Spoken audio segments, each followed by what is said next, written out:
ইমাম আবু হানিফা শুধু মস্তাই বলেন নাই, দ্বীন প্রতিষ্ঠার জন্য রক্ত দিয়েছেন, ঠিক কিনা? 8টি বছর পর্যন্ত কারারুদ্ধ ছিলেন।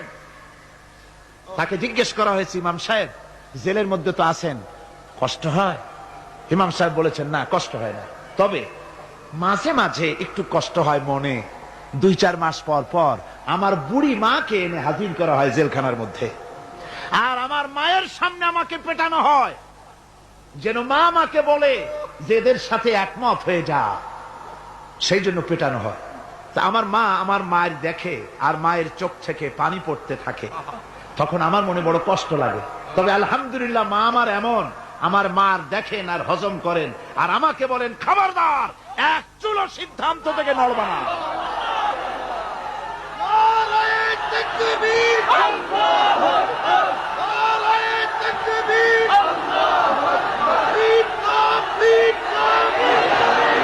আমার ভাইরা, ইমাম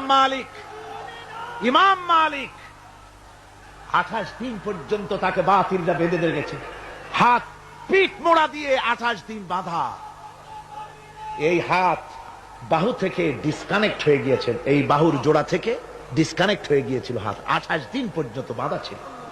ইমাম আহমদ বিন হাম্বল, ইসলাম বিরোধীরা তাকে পিটাইছে, প্রত্যেকটা চাবুকের সাথে গায়ের গোশত উঠে এসেছে। এজন্য কবি বলতেছি, पैरवी बू हनीफा की सनद जिंदान है, हम्बली होता है पीठ पर दुर्रे खाने की बात।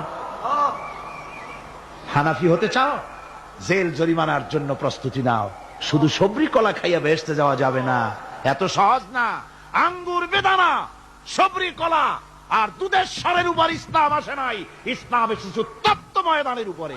জান দিয়ে রক্ত দিয়ে ইসলাম প্রতিষ্ঠা হয়ে গোটা দুনিয়ার নির্যাতিত নিপীড়িত জনতার মুখে হাসি ফুটিয়েছে ইসলাম।